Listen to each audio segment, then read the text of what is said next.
감사합니다. 이렇게 거룩한 성전에서 하나님께서 귀히 쓰시는 종들 참석하신 예배에 축사를 하게 되고 또 격려도 드릴 수 있게 해주신 하나님께 감사를 드립니다. 아까도 목사님께서 김성수 목사님 말씀이 계셨지만 방송 선교가 얼마나 귀중한 것은 저도 절감을 하는 바입니다. 지금 글로벌 세대에 지금 전 세계에 나가 있는 우리 대한민국 한국 동포만 해도 나라에서 통계로는 850만 명이 나가 계십니다. 실제로 통계에 잡히지 않은 사람들까지 하면 1000만 명 이상의 우리 대한민국 동포가 전 세계 곳곳에 있는데 전파를 타고 나가는 이 방송은 그분들에게 전달이 될 겁니다. 선교사님 한 분이 파송되려면 얼마나 어려워요. 또 그 선교사님이 현지에서 선교, 전도 사역을 한다는 것이 얼마나 어렵습니까? 그러나 이 전파 선교는 또한 은혜 받는 바가 고국에서 들려오는 모국의 말을 들으면서 모국의 문화를 접하면서 받아들이는 그 전도의 영향과 그 전도의 효과는 대단하다고 생각을 합니다. 그런 의미에서 이렇게 말씀드릴 수 있는 걸 다시 한번 감사드리고요. 와보니까 저기 임웅식 목사님 저는 참 반갑습니다. 이렇게 여기서 뵙고 오랫동안 아시는 목사님이 계시고 찬양으로 하나님께 영광을 돌리면서 여정으로 쓰임받는 윤주영 목사님 정말 한 20년 동안을 제가 봤죠. 하나님이 어떻게 윤주영 목사님을 쓰시는가도 봤습니다. 우리를 지으신 목적이 하나님께서는 찬양을 받기 위해서 이 백성은 내가 나를 위하여 지었나니 나의 찬송을 부르게 하려 하심이라 이렇게 말씀하셨듯이 하나님이 찬양하는 것을 가장 기뻐하시고 가장 크게 귀히 쓰신다고 귀하게 받아들인다고 봅니다.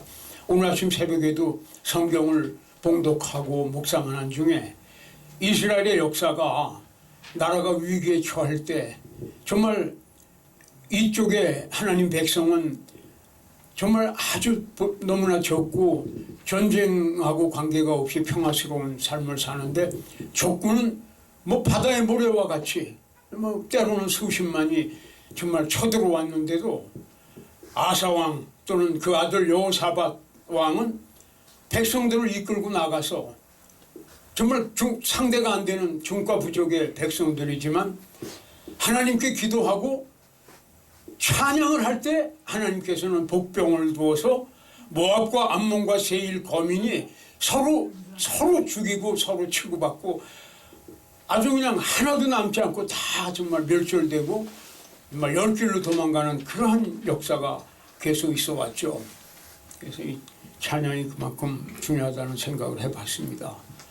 지금 대한민국 나라가 상당히 어려움에 처해 있고 정말 역급변기를 겪는 우리나라가 위기를 맞이하지 않은 때가 겪지 않은 때가 없었지만 지금은 그 어느 때보다도 위기인데 잘못하면은 공산화가 된다는 그러한 위기입니다.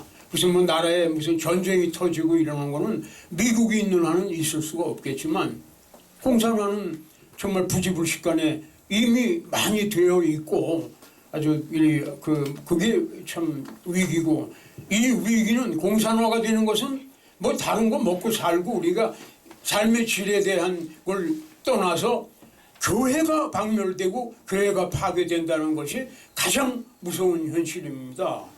공산국가나 공산당, 공산주의는 하나님의 나라가 있을 수가 없고 교회가 있을 수가 없죠. 동방의 예루살렘이라고 했던 저 북한이 완전히 교회가 사라지고 교회를 파괴했잖아요. 전부 파괴해버렸잖아요. 불 지르고 예수 믿는 사람 하나님의 백성을 전부 도륙을 해서 정말 씨를 말려버리고 한 사람도 없잖아요. 봉수교회는 저건 가짜 교회니까 말할 것도 없죠. 봉수교회 전도사란 사람이 불과 며칠 전에 미국 가서 설교라는 걸 하고 간증을 하고 그래요. 최근의 일입니다. 며칠 전에. 근데 거기서 그 전도사한테 하나님을 믿습니까? 그러니까 하나님을 왜 믿어요? 그럼 누굴 믿습니까? 하나님이신 김일성을 믿죠. 이게 전 세계 방송으로 나갔습니다. 봉수교회 전도사올시다. 그런 거고요. 여기 계신 분들은 정말 하나님의 종으로 쓰임을 받고 많은 양무리를 푸른 초장으로 인도하고 세계 선교를 감당하는 하나님의 지상명령과 말세의 사명을 감당하고 계신 분들이지만 사실은 애국자들이십니다. 제가 아까도 말씀드렸지만 20여 년을 같이 이렇게 가까이 지내온 윤지영 목사님을 비롯해서 이모신 목사님, 김성수 목사님, 사실 나라가 어려울 때 저하고 정말 태극기를 들고 나가서 하나님께 기도하고 광장에서 대한민국 수도 서울, 그 수도 서울에서도 가장 중심지에서 기도를 하고 하나님께 부르짖었던 분들인데 보니까 다 앉아 계신 여기 자리에 가득하신 목사님들과 주의 종들 또 일반 성도들도 다 그런 분들로 알고 있어요. 그래서 저는 이 자리에서 짧은 시간 사실은 길게 말씀할 수 없는데도 이 말씀을 드리고 내려가겠습니다. 대한민국 세계 4대 강국론 이걸 말씀드리겠습니다. 미국의 21세기 노스트라다무스라고 하는 조지 프리드먼이라는 사람이 있습니다. 이 사람은 군인 출신이에요. 물론 하버드 명문 출신이죠.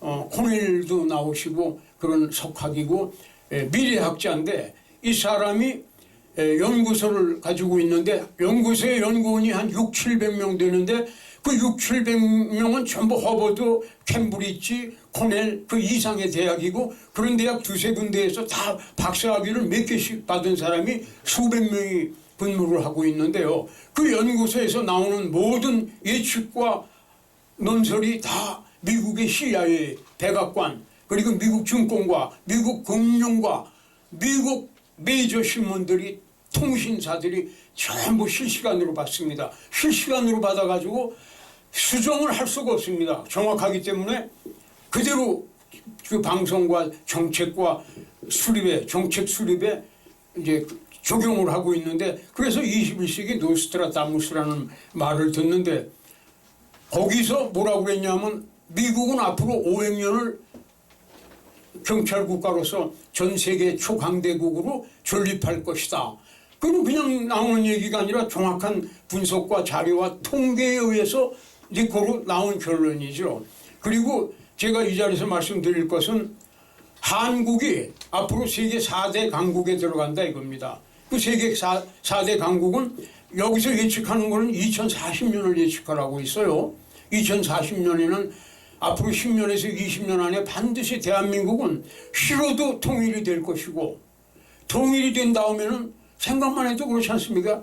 독일도 통일 후에는 경제적인 진통을 겪고 삶의 어려움이 있었지만 좀 대한민국의 기술과 자본과 첨단 모든 자료 장비 이런 것을 가지고 북한의 이 지하자원이라는 것이 말할 수가 없는 지하자원이 있습니다. 심지어는 석유 매장량이 얼마나 있는지 최근에는 밝혀지고 있죠. 그리고 일본에서 정말 삼성에 독점을 하고 있고 그거를 이 전자제품과 이 핸드폰을 만들려도 들어가야 되는 게 북한에는 무진장이 있습니다. 그래서 미국과 한국과 독일과 일본이 세계 4대 강국으로 세계를 지배한다. 맞습니다. 대한민국 지도가 달라집니다. 그리고 여러분 이를 뒷받침하는 수백 년 동안의 학설이 있습니다. 역사라는 것은 절대 변하지가 않아요. 2조 500년 동안의 선조가 무능하고 부패한 왕이 임진왜란을 유발했다고 해도 과언이 아니잖아요. 이성용과 이순신 장군이 나라를 구했죠. 그리고 그 역사를 잊어버렸던 2조 300년은 또다시 일본한테 나라를 뺏겨서 후손인 우리는 그 오랜 시간, 오랜 세월을 일본한테 또 당했죠. 그 역사를 알아야 됩니다. 근데 이 역사가 밝히는 것이 제가 4대, 대한민국 4대 강국론의 중요한 것이 뭐냐면 인도의 타고르 시성을 모르는 사람이 어디 있습니까? 대한민국 사람은 학생들까지 다 알죠. 타고르가 뭐라고 했습니까? 한국이 동방의 등불이다 이렇게 말씀을 했죠. 그리고 세계를 비출 것이다. 빛은 세계를 밝히고 비치죠. 그리고 재작년인 2019년 12월 영국의 맨체스터 가디언이라는 그 신문이 있어요. 이 신문에 브렉시트 이후에 영국이 나아갈 길이라는 그 제하에 논설을 실었는데 영국이 앞으로 나아가려면 대한민국을 배워라. 대한민국을 모델로 삼으면 영국이 건재하게 나갈 수 있다. 이 4대 강국에 아까 말씀드린 4대 강국에 영국은 없어요. 영국은 지금 교회가 다 문을 닫았어요. 무슬림이 점령해가지고 수백 년 내려온 그 교회가 전부 술집이 되고 지금 마케트가 됐습니다. 영국 정말 아니옵시다. 그 영국이 뭐라고 그랬냐면 그 유명지에서 앞으로 대한민국을 배워야 된다. 블랙시트가 몇 년, 불과 한 2, 3년 전에 탈퇴한 거 아닙니까? EU에서 탈퇴해가지고 아주 굉장히 그 심각하죠. 그리고 1930년 일제강점기 옵시다. 1930년에 일본의 도켄가와 젠요라는 경성천도라는 일본 신문의 논설, 사설 논설이 상당히 중요하죠. 논설에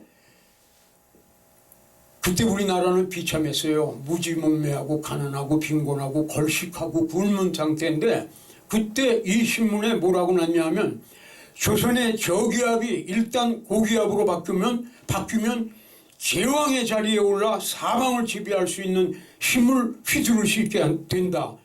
이러한 의미에서 조선반도는 세계 최대의 요충지이다. 그래서 조선 총독부에서 일본에서는 대한민국을 거점으로 영구 자기네들의 속국화하려고 했던 거예요. 그래서 성씨 개명도 하고 조선 사람들 전부 일본 놈들 성으로 갈고 우리나라의 언어를 말살하고 글을 없애버렸잖아요. 예, 그랬죠. 그리고 그 후에 최근입니다. 2008년 7월 달에 조일신문이면 아사히신문은 뭐 여러분 다 아시죠. 아사히신문에 뭐라고 났냐면 장차세계라는 제목의 논설에 앞으로 세계는 일본과 미국과 태국과 한국 네 나라가 4대 강국이 세계를 지배한다. 여기서 한국을 넣었어요. 일본 아사히 신문이. 여러분 제가 말씀드린 지금까지 모든 신문과 내용들은 다 박물관에 보관이 되어 있고 갈 필요도 없습니다. 여러분들이 가지고 계신 핸드폰, 스마트폰으로 인터넷에 들어가면 다 있는 것을 얘기했습니다. 제가. 끝으로 한 가지 더 말씀을 드리면 2018년이니까 불과 3년 전에 미국의 저명지 The Foreign Policy라는 저널지가 있는데 거기에 2040년 아까 말씀드린 대로 그 21세기 노스트라다무스라는 조지 프리드먼 말이 아닙니다. 이거는 그 미국의 저명한 저널지에 Foreign Policy라는 저널지에 앞으로 2040년에는 네 나라가 세계를 지배하면서 이끌어가는데 미국과 일본과 독일과 한국이 지배한다고 했습니다. 여러분 이거를 간과해서는 안 돼요. 이거 사실입니다. 통계는 정확한 겁니다. 그렇기 때문에 우리는 더욱 하나님을 찬양하고 하나님만 바라보고 나아갈 필요가 있고 그래야만 되는 여러분과 저라고 생각을 하면서 온 세상 방송이 이 시간과 앞으로도 전 세계를 퍼져나가면서 하나님의 나라를 세워가기를 바라고 이 선교회와 방송과 교회를 이끌어 가시는 담임 목사님 그리고 담임 목사님을 기도하면서 동역하시는 귀한 종님들에게 항상 강건하심과 평강이 있기를 바랍니다. 감사합니다.